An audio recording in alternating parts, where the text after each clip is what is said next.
world is happening at Miss USA. Get your snacks out and buckle up because this is gonna be a long episode. My name is Dani Walker. Welcome to the channel. If you're brand new and if you enjoy content like this, please consider subscribing, hitting that notifications bell, or supporting the channel by hitting the super thanks and of course sharing this episode with a friend. There's been so much going on with the USA organization since the crowning of Miss USA 2022. There's been a lot of claims and allegations and just talk about the entire event. And I've seen a lot of things that are true. I've seen things that are false about it. I've also seen a lot of people quickly taking a side and making a stance on everything that's happened, but without seeing both sides of it. So I wanted to put together this episode to show multiple opinions on this. I thought that would be really fun. And also it's gonna provide some clarifications. I'm gonna mention that I created another episode that is in regards to these allegations with a timeline of events with screenshots. So if you wanna see that, you can click this episode up here. There have been multiple allegations of preferential treatment and mismanagement of the Miss USA organization for the 2022 event. I've looked into some of these for myself. I will share with you what I found, but I encourage you to also look into it for yourself. First, we're gonna start with some screenshots of Miss USA contestants, because if it weren't for screenshots like this and shares like this, we wouldn't be talking about any of this at all and there would be no allegations. There's a lot of them, so feel free to pause to read.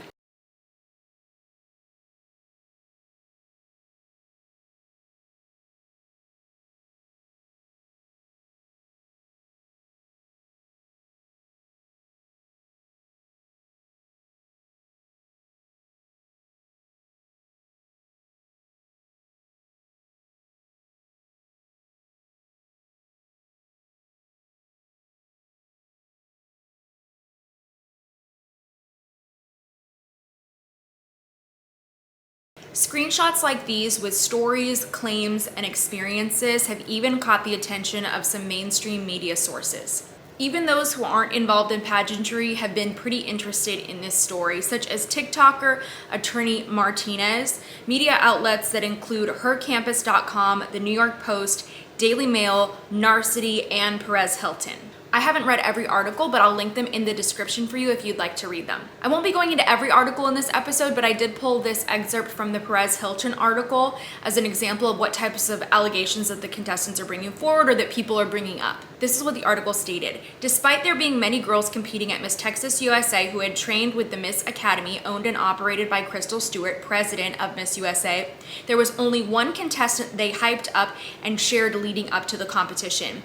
People are using this as an example of saying that there was preferential treatment of Miss Texas USA leading up to Miss Texas USA as well as Miss USA. I checked out the Miss Academy's official Instagram page and it would appear that leading up to Miss Texas USA, that Arbany was the only Miss Texas USA contestant that was promoted prior to Miss Texas USA. From what I could tell on the Miss Academy's Instagram page, there weren't other contestants that were promoted before Miss Texas USA that competed at Miss Texas USA. I did find some other images of other contestants, but those contestants were not tagged in the image and it did not say what pageant that they were competing for. So I can't verify that the other contestants that were posted on their Instagram page prior to Miss Texas USA were competitors at Miss Texas USA. They could have been competing for other systems. The Perez Hilton article went on to say, then fans noticed the official Miss USA Instagram posted and deleted a clip of Miss Texas USA answering an onstage question,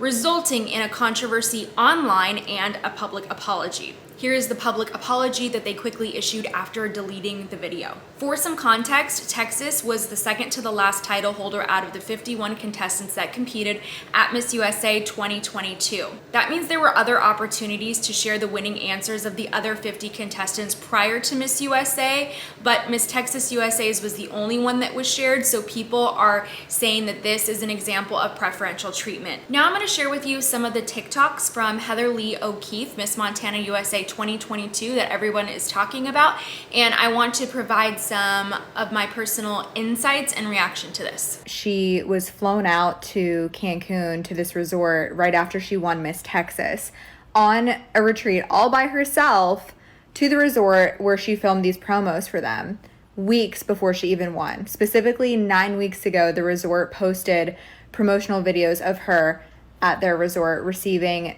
her Miss USA prize package treatments. Here's what I found on the Miss Texas USA and Miss USA websites listed under the event sponsors. Mia Plastic Surgery is a sponsor of Miss Texas USA.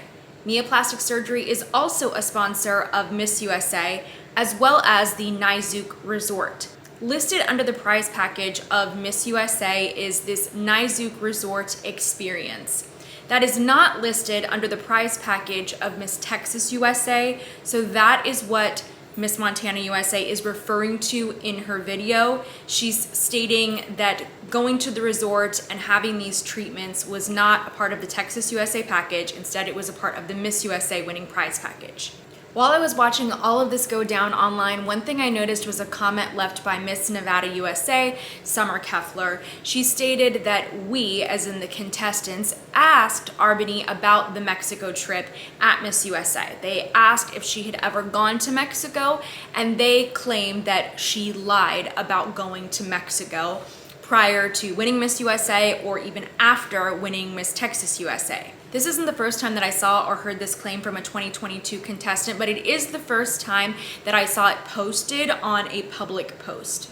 I also scrolled back through the Miss Texas USA Instagram page as well as Arbany's to see if there were any public posts of her going to Mexico prior to Miss USA, but after her Miss Texas USA crowning, and I couldn't find any. Here is a message that Miss Montana USA reiterated on multiple platforms in regards to the new Miss USA. Nothing against Arbany as a person, and I want to reiterate, this is not, we are not coming out against Arbany. We want to make it very clear that we are not in any way attacking Arbany as a person. And for those of you who don't know, Arbany is Miss Texas USA who won Miss USA 2022. We do not have any public opinions on her as an individual. This has nothing to do with Arbany herself. This is about how we all were treated as a whole by the Miss brand, Miss USA organization this past week in Reno, Nevada, and the things that we all experienced as a class. We all started to put the puzzle pieces together, and we are all collectively sharing our experiences together. I want to make it clear, we are not trying to bully Arbany, and please do not send her any hate. Don't harass her, none of that. I fully support Arbany. I mentioned in my previous episode that Texas and Colorado were crowned after the rest of the contestants had attended the retreat in Cancun, Mexico. We now know that Miss Texas USA did in fact go to Cancun, Mexico after her crowning, but many of you had questions about Miss Colorado USA and what happened there, so I'm going to share with you what she said in her own words. To set the record straight, I never went to Mexico. I took my Miss USA headshot in Houston at, I think it was the Hilton in Houston. Me and Texas were there. We were there together. I was in hair and makeup first, then she went right after me. I never went to Mexico. I am not sure what happened, what got missed, but it's not easy seeing all 50 other girls getting to go to Mexico, and I didn't get to go. So, but thank you for the happy birthdays. I appreciate it. And, you know, having all of my girls have my back on this has meant a lot, because what do I say? What do I do? You know, it can, oh, I love you, Eric. Yeah, let's all go to Mexico together. But it makes me question, like, did I do something wrong? Is there a reason why I didn't get that? And we don't know. And no, girl, you did not do anything wrong. We all have your back, like you said. We got you, girl. You didn't do anything wrong. This is so wrong that you did not get your trip to Cancun. We are demanding justice for Lexi Glover to get to Cancun, you guys. I appreciate it, and I appreciate everyone. You know, I want to know what happened, and I'm hoping I'll get an answer and get an understanding, and maybe get to go to Mexico. I don't know, but it's not easy. My title's more than Mexico. My title's always been more than Mexico, and I knew that from the beginning, and so I was okay with not going. It was kind of nice actually having someone else not go with me, because I didn't feel left out. Now I feel left out, and now I feel like it could be personal in a way. So I guess we have to wait and see what happens next. And you guys are all so sweet. You guys have had me crying, and all the support seriously has meant so much. But yeah, that's really what I have. regarding Mexico. I never was in Mexico. So to clear the air, I never went to Mexico. Yeah, I hate to see you cry, girl. That is so sad. And I know you said your title is more than Mexico, and that is so true, but that's not the point. The point is that we all earned this trip to Mexico. We all got to go on this trip, and you're the only one who didn't. That is not fair. Yeah. That's the point that we are trying to get across. So, like, I understanding for Lexi to get to Mexico, because that is just not fair. Yeah, and I see people are asking about my Houston trip. So pretty much how it went down is I won, and then my teen and I were rushed into our briefing, and I was a title holder in 2017 as a teen, so I kind of knew what the conversation was going to be like. And we were officially the last girls crowned. Texas was either crowned the day before us or a couple hours before me. I'm not too sure. I don't remember. But in that meeting, my mom and I were like, what do we have to do? Because we figured Miss USA was going to be soon. And she's like, well, you need to go to Houston next weekend. So with that, my directors did book my flight to Houston. And while I was there, I got to look for my dress, things like that. But we booked our hotel and had to get my photo shoot done. I had to go. I had to get that picture. So, and I was excited to do it. And it was nice. Like, okay, I do get to meet another contestant because I did want to meet the girls. It's kind of scary going into Miss USA not knowing anyone, you know? So being able to meet the girls and talk with the girls was important to me, but getting to meet Miss Texas worked. It worked. I was like, I got to meet someone. I got to hang out with someone. And so we took it in the Hilton pool. I'm pretty sure it was the Hilton. Like I said, I don't remember, but we took it in that pool and we were able to make it look like we were there, which was pretty cool. But then now seeing that we maybe could have just gone to Mexico and maybe not even had to go to Houston. This is the other video and issue of debate that people are talking about in regards to preferential treatment. This video that just got sent in the Miss USA contestant group chat, which is popping off right now. Away from Trini up to Indonesia. I don't need no visa. I'm the Now, let me explain why this video is an issue. It appears that the video was filmed on top of our hotel at night. Texas is wearing her Texas sash, so it seems to appear that this was before she was crowned Miss USA, and it's at night. First of all, at nighttime, we were not allowed out of our hotel rooms. We needed to have a chaperone at all times, and we had a call time of 10 p.m. We all had to be in our rooms asleep by 10 p.m. every night. So this is why all of us contestants are so confused how, when, where she was able to get on the rooftop of our hotel to film this video. Who allowed this? Who filmed it? When did this happen? I have no idea, but this is insane to me. I can't speak on this video personally, but I will let you know that security was quite strict when I competed at Miss USA.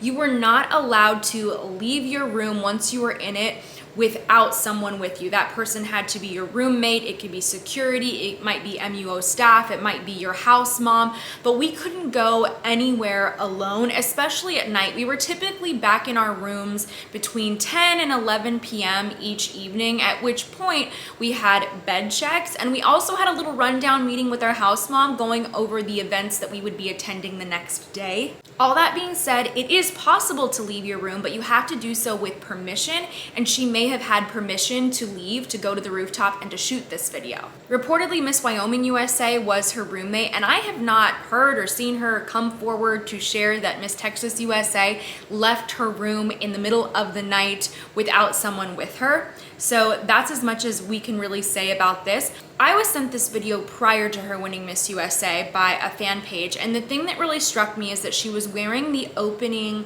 number dress. And that is interesting because when you go to Miss USA, your competition wardrobe, when I was competing at least, it stays in the dressing room. They never allow us to take it from the backstage area. They never allowed us to take it back into our room. I would assume that's for several reasons, so it doesn't get lost, or so that we don't make any alterations or changes to it on their own that they don't want us to make prior to telecast. And I really vividly remember this, that when we got to the venue and we left all of our wardrobe there, we would leave it there for after dress rehearsal. And then when we came back, for example, for the preliminary competition, when we got to the dressing room, there was nothing on the racks but our opening outfit. And when it was showtime, they laid our shoes at our station with all of our jewelry, and then our outfits were on the rack. After we came back from saying our introductions for the preliminary show, it was only then that our swimsuits were at our station with our swim shoes and accessories. When we got undressed out of our introduction outfits, they took those away from us. So once again, nobody could take them, alter them, or do anything to them.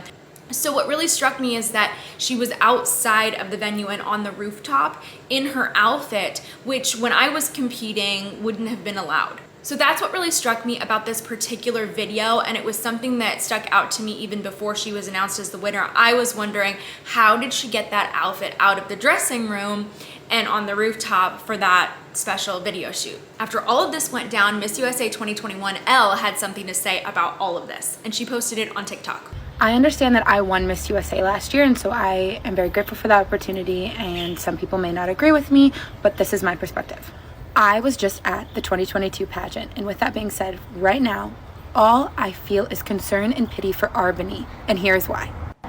I understand how isolating it is to win Miss USA, and I also understand what it is like to have your class try and discredit your win and say that they are attacking the organization and not you. Last year, my class attempted to say that the organization favored me, and they came up with all of these different claims. I then debunked all of the claims to prove them wrong. This class is doing the same exact thing to Arbany. There is not one person in the pageant world and not one person in that class who did not realize that Arbany was the clear frontrunner for the Miss USA title from the moment that she won Texas. She was the clear front runner, not saying she was the clear winner, she was the front runner. It was hers to lose, and she needed to perform at Miss USA, and she did exactly that, y'all. The biggest claim I have seen is the Nizook video, and from my understanding, this is what happened. Dr. Fee was a sponsor of Miss Texas. Arbany was Miss Texas. Dr. Fee's products are at Nizook, and he's also friends with the owners of Nizook. So he took his title holder to Nizook, and they filmed with the beautiful woman. That video was going to be posted at some point, whether Arbany won or not, and just the optics of her winning and them saying congratulations and releasing the footage looks terrible. I will admit that. But the ill intent was not there, if you guys understand what I'm saying. There was no favoritism shown in terms of the video. You guys have taken that and ran, and it is amazing to me the power of social media and the people who actually do not understand the behind the scenes. I have so much love for the class of 2022. You guys were amazing. I got to hang out with you a ton, but my perspective is changing because as of right now, it seems very disingenuous on social media for a multitude of reasons. One, I understand that you guys took Arbany out of your class group me. Why? Two, I understand that I watched a live last night of a title holder, and she was so excited about the amount of people that were watching her live, and she said, never have so many people paid attention to me, basically, and it seemed very disingenuous. I understand that there are going to be frustrations about losing a pageant that you've worked diligently for, y'all. I understand that. And I understand that there may be frustrations about the fact that you guys had to pay for t-shirts. I thought that was crazy. I'm going to be honest. But the fact that y'all did not congratulate her after winning Miss USA, walked off the stage, took her out of the group. I mean, that poor girl right now is going through it. And for everyone who's saying that it's not impacting her, you're completely wrong. This is impacting her mental health. And I think if you have concerns about the organization, reach out to the organization directly. Reach out to Paula, reach out to Crystal. But this whole social media bashing, there's people under my comments calling me a fraud because they think I'm Arbany. And just imagine how she feels. And I'm not even involved right now. So guys, just think. These were the responses from Heather, Miss Montana USA 2022, as well as Mackenzie Kern, who was Miss Wyoming USA 2021.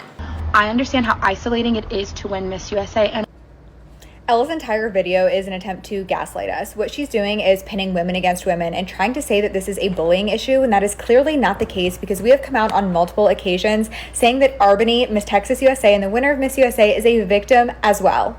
And not only that, but I've also said multiple times that Arbany was very deserving of her win and she could have easily won on her own merit. Since Elle is a former Miss USA, she's obviously vested in this organization and inherently biased. So instead of going after the organization that made her famous, made her money, and gave her the crown, she decided to attack the 100 other women that competed for Miss USA both this year and last year by trying to pit us against each other. Elle says that her class attacked her after her win, but she has remained silent all year on the SA allegations that her class is bringing against the Miss USA organization. It's really disappointing to me that instead of holding the organization accountable, Elle is putting women against each other. This is an age-old misogynistic tactic that she's trying to use to gaslight us, and I'm not going to stand for it. It's so great that we have this amazing platform of social media where we can all share our ideas and thoughts. But what I want to see change is women stop acting like we're enemies and start behaving like we're on the same team. All right, y'all, I've been trying to decompress from Miss USA. I've muted every single pageant page. I've unfollowed. Okay, after watching this video, I do have some things to say, and this is not a hateful video in any way, shape, or form. I think someone that has experienced mental health firsthand, I get your reasoning, I get your purpose, but I am never gonna stand back and watch mental health be leveraged to conceal an issue that is an actual problem. Personally, Al, I have had nothing but respect for you even after losing to you. Point blank, period. I didn't even make the top 15. I am a Wyoming representative. Hate me on it. I don't care. I did good. But at the end of the day, this is not about Albany. This is not about you, Al. This is about sexual harassment and factual proof of malpractice in this organization, and it's an issue. And no one is talking about it because everybody is too afraid to post the receipts, which have been seen by everyone, and I don't know why you are trying to protect Crystal when she is not trying to protect you. Let's start off with the fact that we all had to share the same swimsuit in our photo shoot. The same swimsuit. We were given panty liners that were in their dressing room, just stuck to the floor. It was not hygienic in any way, shape, or form. And out of 51 girls, it is safe to say that statistically someone might have an STD. I don't know. To bounce off of that, I had to run through a ballroom naked in front of men and women. I don't care about sexual orientation. That is not the point of this video. This is not a political video involving Trump or anything of the sort. So don't make it what it's not. Before I do get into this part, I just want to say that these are not my screenshots, but we've all seen the email. It's basically public knowledge, and multiple media sources do have access to this email and will be using the contents to prove the case. Also, I do have lawyers, so I feel pretty protected in this situation. Shout out Madison. And for all the people that have been hating on us for trying to go against bad leadership and an unsafe organization, thank you. I'm about to inform you. Okay, so I'm going to kind of cover the picture because I should have blocked that out too. But we have him here saying, "Good morning, little sunshine. Already missing your good vibe." This is just weird. Like, why are you messaging anyone? I would love to give you a hug. Him talking about a deep tissue massage. I don't want to know. Here we have an actual conversation with Paula Shugart. Thank you for speaking today. Let's not talk about it anymore. Then we have him here. Just read it. Then a few sentences that I think that they were hopeful would conceal the fact that there was sexual harassment in the workplace, but personally, I'm not okay with it. So let me know if you guys are, because I'm done. Mackenzie Kern references essay allegations in this video from the class of 2021. Many of you have asked why we haven't talked about that yet on this channel. There are two main reasons for that. First and foremost, I can't predict the future, and I did not know all of this would happen after the crowning of Miss USA 2022. I wanted to wait until after the crowning of Miss USA 2022 to address this because I believe that whoever was going to win really deserves her moment, as well as the other contestants who competed and did their best on stage. I really wanted to focus on the contestants first and to acknowledge their performances before we talked about all of the things that are going on in these other essay allegations. Now, the second reason why is because this is an ongoing investigation to the best of my knowledge, and I don't feel like we have all of the information that we should in order to really talk on this. So if you want to see content about this or learn more about what's going on, I would suggest checking out the Natalie Denise show. She's already done 2 episodes on this and really done a deep dive into these allegations and what has now become public knowledge. So I will link that in the description below. The next thing we're going to talk about are videos like this. What's going on? Some of you may have seen videos like this, but I found this one that I want to show you. Thank you so much, Dorito Town. We have loved to be here. So as you can see from this video, it wasn't that no contestants hugged Miss USA after she won. It was that about half of them flocked over to the runners-up to hug them and to congratulate them, and then later a group of contestants went on to congratulate her. There were a couple other details that Miss Montana USA shared in her live from her experience that I don't necessarily think pertain to this episode, but I wanted to share them because I thought that they were a little bit interesting. Tuition at the Miss Academy ranges anywhere from $2,500 to $14,000. I looked on their website for pricing and I couldn't find any pricing available. There were just packages. And Heather did preface that by saying, don't quote her, but that these were approximate numbers. The Miss USA 2022 contestants were all given access to Zoom coaching through the Miss Academy. The contestants were told to bring one gown, but many of them interpreted that as that they could only bring one gown. And this is one of those situations, ladies, where if you are wondering about something that a pageant director sends out to you, you can ask for clarification. So I honestly think a lot of the contestants, if they wanted to bring 2 gowns, should have just asked the organization and said, am I allowed to bring 2 gowns? Granted, I don't know if they did, and I don't know what those responses would have been. In terms of the first impression outfit, Heather commented that she interpreted that as a business professional look, and it was not until they got to Miss USA that all of the contestants learned that the first impression outfit would be used for the telecast. The contestants had 5-minute interviews this year. The ad pages that contestants were asked to sell that I've talked about in other episodes were $1,500 per page. The last thing I'll add is that the contestants were asked to submit a survey of their experience, but it had to be submitted prior to crowning. I'm going to share with you some screenshots. One is a DM that I received and the other is from an Instagram story. The reason I want to share these 2 messages specifically goes back to the point of my other video in regards to organizational optics and what things look like. It's not just important that an organization has integrity, it's also important that the public, contestants, and sponsors believe that the organization has integrity and that the results of your competition are fair and true. But unfortunately, when things like this happen, you start to lose the public's trust.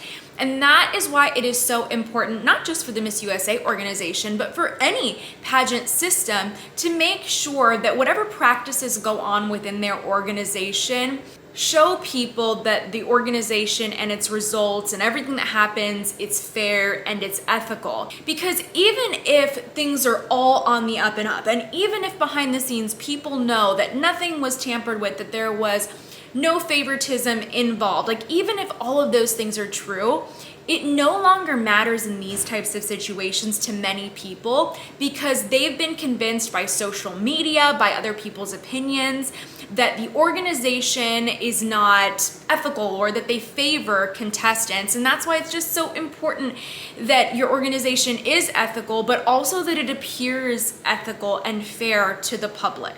This DM was sent to me before crowning and you can see the timestamp. I do not know this individual's sources, but when I saw this message, my heart dropped. Not because the quote unquote predetermined winner in this message happened to be Arbany, but my heart dropped at the idea that the competition could be predetermined or that somebody was pre-selected. And if you notice, this message was also sent to me because I'm in Pacific Standard Time right now. And when I was watching the competition, I was in Pacific Standard Time. This message was sent to me prior to the preliminary competition, and obviously prior to crowning. Now, the second part of this message is really important too. And I started receiving messages like that after the recent crowning. The last time that I had messages like this of contestants asking me, where should I compete instead of Miss USA, for example, was during Miss America 2.0. When all of that was going on, and you can watch my episodes about it, but when all of that was going on, I was getting so many messages from contestants who had competed in the Miss America organization for years, and they came to me asking, where should I compete instead? And that is why organizational optics are so important. At this point, it doesn't matter really what's true and what's false. All that matters is that people have lost trust in the organization. And when that happens, you're gonna lose contestants, you're gonna lose audiences, and you're going to lose sponsors. This other screenshot of a story just further proves my point of contestants basically saying, I'm not interested in competing in this system, I'm gonna compete somewhere else. And that makes me really, really sad because I was a state title holder for this organization and I loved my time at Miss USA, and I had a great Miss USA experience, especially in hindsight when I look at the experiences of classes after my year. So this to me is just not good. As I mentioned, you can lose sponsor support, and I've already gotten news that one sponsor of Miss Texas USA has resigned. I received private messages and screenshots that I will not share in this video from said sponsor. I'm not going to share it because this is not my story to share. If that sponsor wants to come forward and share about their experiences, they are free to do so. But I will say that this sponsor basically said that they are not going to stand by anything associated with the Miss brand because of things that have happened during the 2021 and 2022 year. The next allegation we'll address is, did Miss Texas USA get outside help from hair and makeup? The reason that people have been asking about this online, if you've seen this brought up in conversations, is because it is against the rules to use outside hair and makeup or have them come to your hotel room while you're at Miss USA. I can say that when I competed, that's how it was as well. We were not allowed to have anybody in our hotel rooms unless it was our roommate or our house mom, or if for some reason they were gonna film something there or have MUO staff, those would be the exceptions. One of the contestants shared this email with me from the Miss USA organization that you can read for yourself. You can pause the video here.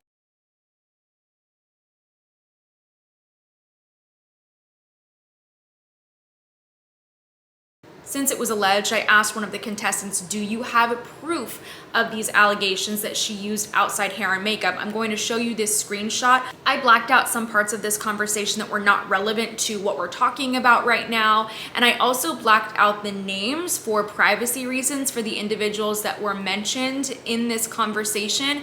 One of the reasons that I blocked out one of the people mentioned is because I don't want anybody watching this video to reach out to them and to contact them and to harass them, because if these things didn't actually happen, then that person does not deserve to be harassed. Her response was, sorry, I'm just now seeing this, but the outside source was, and here she is naming the specific person that allegedly was in Albany's room, Miss Texas USA.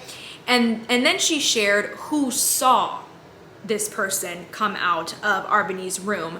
And then she also added that 2 other contestants saw the same person assisting Albany backstage and touching her up, which I will say, if said individual, if the hair and makeup artist was helping her backstage, that really doesn't strike me as much of an issue, because if they're a part of the official hair and makeup team backstage, then every contestant has access to that. So for me, I was like, nah, okay. Then she clarified on our packing list, it said to bring 1 competition evening gown, and I can go back and find wardrobe requirements, but as Miss Montana USA said, a lot of contestants interpreted that as we can only bring 1, not bring a minimum of 1.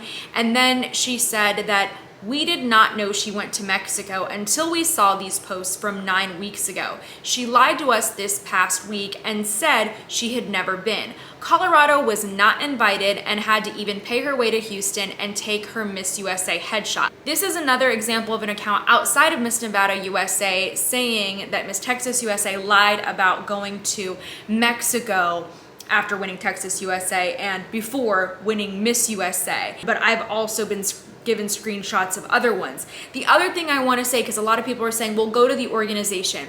People like myself can't go to the organization with this. This is all just he said, she said, hearsay. But the people that can go to the organization are the ones that actually witnessed this. And the important thing to mention is just to refer back to the rules and to the regulations. Contestants are prohibited from having somebody in their dressing room. Now, there is an interesting clause here, though, that says if you ask for permission, right? And so I actually asked this contestant and I said, but could she have asked for permission? Did somebody ask for permission? And she sent me an email from a different contestant who did ask for permission and was told by staff that they indeed were not allowed to have somebody with them to help them with their hair and makeup. So I checked on that, and here you could see that email from them If she did in fact have somebody helping her with her hair and makeup, this outside source, then that would mean she could be disqualified for that prior to the final event. There's still to me a lot of he said, she said, and for all I know, maybe the contestant mentioned in this message actually did speak to the Miss Universe organization about this. I don't know, because all of this is ongoing. Now, we've talked about all of this, but let's hear Miss USA's response to many of these things. It's what we've all been wanting to hear. Now, there are so many people who are so happy for you, but there is a little bit of a dark cloud surrounding everything right now. There have been some conspiracy theories claiming that the Miss USA pageant was rigged. I want to start by saying it was not rigged, because I would never enter any pageant or any competition that I know I would win. I have a lot of integrity.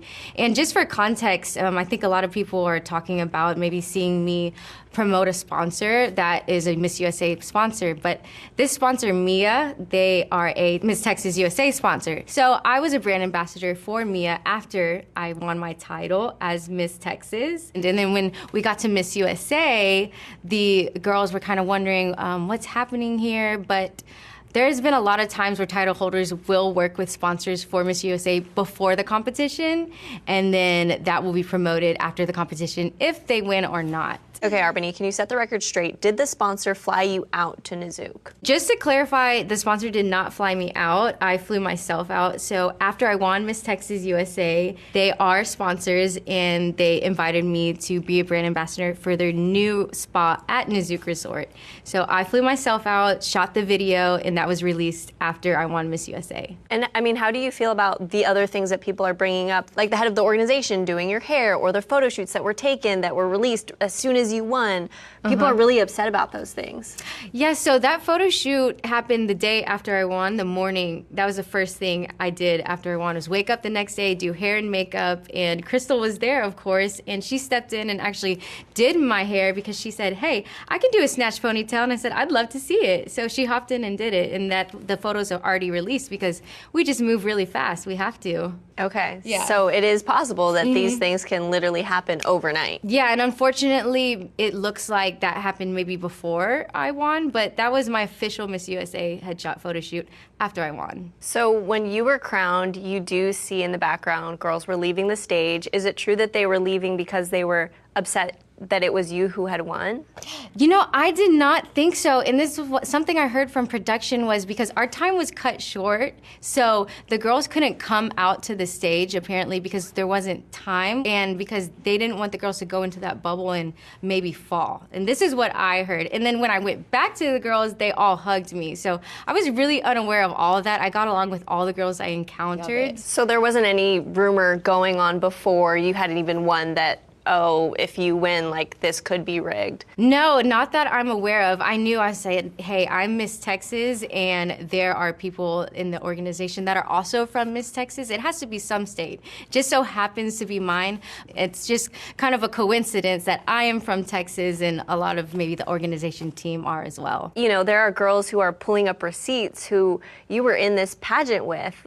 Have you spoken to Miss Montana, who went viral for her TikTok? You know, I haven't gotten the chance to talk to her about it, and I think I'm open to talking to her about it. I would love to communicate with her, because I think there's a lot of allegations that are coming up that aren't true. I will talk to anybody because I want to be transparent, and I want everybody to know that there was no unfair advantage and nothing was rigged. And as a title holder and as Miss USA, I don't want girls to think that this is how pageantry works. This is to celebrate women. We work very hard, and I have respect for all the women that showed up on that stage. Thank you for having that conversation and putting these things to rest. Yes, thank you. That was her response. And to that, Miss Montana USA had this additional response.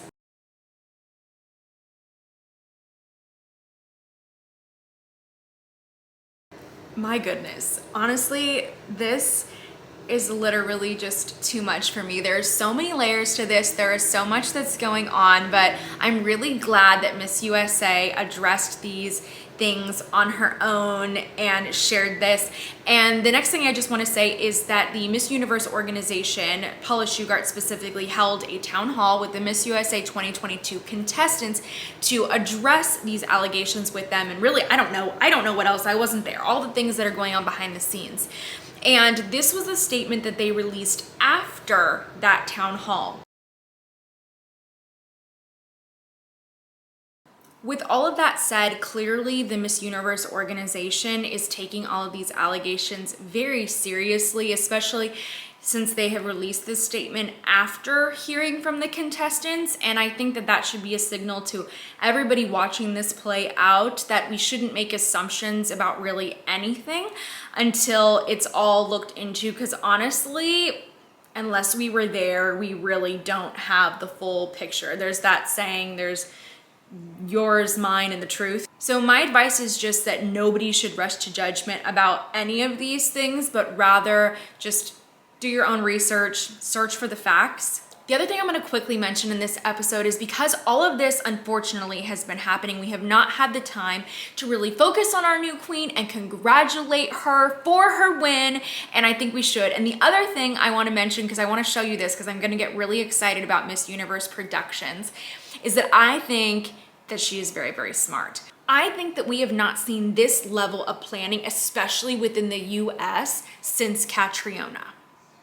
Whoever's a part of this, whoever has been on her team, it's very, very smart. And I'm gonna show you exactly what I mean. And I'm guessing that we're gonna see a lot more of this throughout her reign.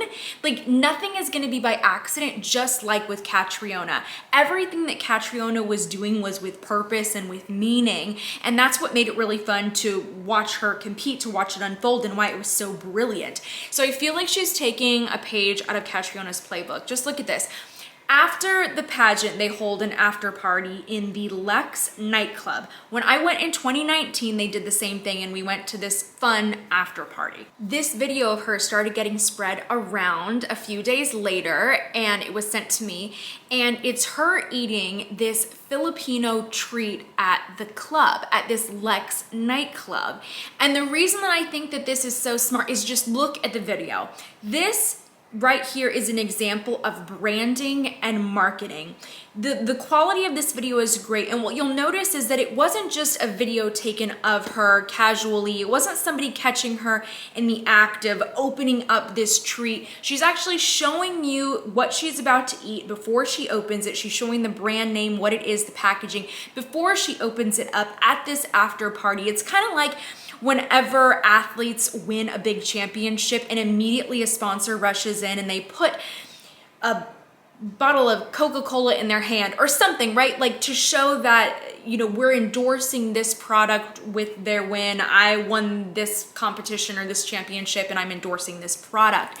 And that's the same thing that we're seeing here. The other thing that you can note about this, that you can tell that obviously this wasn't just something quick and candid, is because another camera is filming this. There are two cameras involved. There's the one that's actually filming, and then there is a person being filmed filming her to kind of just add to the look, to the aesthetic. This is so smart, and they're tagging the treat, which is a Filipino treat, and you can see that people just love it in the comments. It's working. She's really, really communicating to her Filipino fan base by sharing a video like this. But what I think is so smart, though, is that you can tell that this had been thought of ahead of time.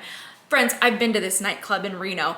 The equivalent of me creating a video like that is if I had heavily branded myself as a Mexican American leading up to Miss USA. I win, I go to the nightclub, and then I pop open an ice cold glass of Jarritos. That is not something that you would be able to get your hands on in that nightclub. And I would guess that you can't get your hands on this treat at that nightclub either, which means there was foresight, there was planning. Somebody or her brought that treat in, was like, hey, as soon as you win, you're gonna hold this treat. We're gonna get a video of you eating it. People are gonna love it. And they did, as you can see in the comments. And like I said, I feel like this is a page out of Catriona's playbook where everything was so planned. And I'm so curious how it all happened, like how this video came together. But friends, it's pretty brilliant. And other contestants, I think, can use this as a lesson of like how you can be planning for if you are to win, and how do you get things going with your reign. Because a video like this, obviously it's going to spread, obviously it's going to be popular, and who knows, maybe she'll actually get a sponsorship with that maker of the treats. Those are the kind of opportunities that contestants can get from pageantry. This is why I encourage so many pageant contestants to be intentional with their social media. Plan ahead, be strategic, because there's so many doors that can open for you if you do. The last thing I'll just say is that I hope that all of this is just dealt with and squashed so we can move on and we can focus on Miss Universe and supporting our new Miss USA. So thank you so much for tuning into this episode. Of course, if there's other updates, I'm happy to make a follow-up for all of you out there. But thank you so much for tuning in. I hope that you're gonna enjoy the rest of my Miss Universe coverage for the rest of the year. I hope to see you next time.